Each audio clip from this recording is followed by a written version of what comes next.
আসসালামু আলাইকুম, কেমন আছেন সবাই? আজকে আমি রান্না করব ডিম দিয়ে দই পটল। এর জন্য আমি পটলগুলোকে ছিলে নিয়েছি আর ডিমগুলোকে আগে থেকে সিদ্ধ করে নিয়েছি। এখন একটা বাটিতে আমি নিয়েছি আদা, রসুন, পেঁয়াজ আর মরিচের পেস্ট, আর আরেকটা বাটিতে নিয়েছি আমি টক দই আর কাজু বাদামের পেস্ট। এখন আমি মশলা অ্যাড করছি।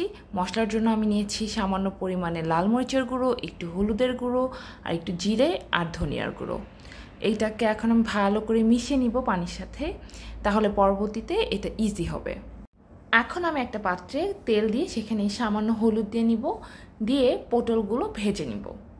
হলুদ দেওয়ার কারণে সুন্দর একটা কালার চলে আসবে। তো পটলগুলোকে আমি লাল লাল করে ভেজে নিব। উল্টে পাল্টে ভেজে নিচ্ছি। পটলগুলো হয়ে গেলে এগুলো তুলে ওই তেলেই আমি ডিমগুলো ভেজে নিব। তো ডিম সিদ্ধ করার সময় যেহেতু ফ্রিজ থেকে বের করা হয়েছে, একটা ডিম ওখানেই ওর অবস্থা খারাপ হয়ে গেছে। তো করার কিছু নাই, ওটাকে তো আর ফেলে দেওয়া যাবে না, ওটাকে সাবধানে ভাজতে হবে। তো ওটাকে সাবধানে ভেজে নিলাম। ডিমগুলো ভাজা হয়ে গেলে ওই তেলেই আমি যে মশলার পেস্টটা তৈরি করে রেখেছিলাম সেটা দিয়ে দিব। এখন এই মশলার পেস্টটাকে আমি ভালো করে কষিয়ে নিব, যাতে আদা রসুনের গন্ধটা, তারপর জিরা আর ধনিয়ার গন্ধগুলো এগুলো চলে যায়। ভালো করে কষানো হয়ে গেলে আমি টক দই আর কাজু বাদামের পেস্টটা দিয়ে দিব। তখন আমি চুলার আঁচটাকে লো টু মিডিয়ামে রাখবো, নাহলে কাজু বাদামের জন্য এটা লেগে যেতে পারে। যখন দই থেকে তেলটা উপরে চলে আসবে এবং দেখতে অনেকটা দেখা যাবে তেল ভেসে আছে উপরে, তখন আমি এখানে দিয়ে দিব পটল আর ডিমগুলো। মাঝখানে আমি লবণ অ্যাড করে নিলাম। এখন এই তেল উপরে ভেসে উঠেছে, এখন আমি পটলগুলো দিয়ে নিচ্ছি।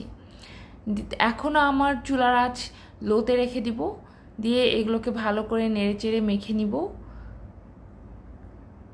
এইগুলো কিছুক্ষণের জন্য আমি একসাথে কষিয়ে নিব। যখন কষানোটা হয়ে যাবে, তারপর আমি যে ব্লেন্ডারে কাজু বাদাম আর দইটা একটু ব্লেন্ড করে নিয়েছিলাম, সেই ব্লেন্ডারের পানিটুকু আমি এখানে দিয়ে দিব। আর পটল যেহেতু ভাজাতে অনেকটা সিদ্ধ হয়ে গেছে, এখানে আমাদের বেশিক্ষণ লাগবে না।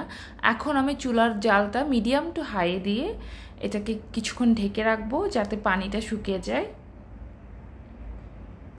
আর এইটা পাতলা ঝোলও খাওয়া যায়, কিন্তু আমি মাখা মাখা করব, এর জন্য আমি একদম পানিটা শুকায় নিচ্ছি। শেষে আমি কিছু মরিচের ফালি দিয়ে দিব, তাহলে সুন্দর একটা স্মেল আসবে। এই তো হয়ে গেল আমাদের ডিম দিয়ে দই পটল। এটা গরম ভাতের সাথে খেতে অনেক মজা। আজকের মতো আল্লাহ হাফেজ।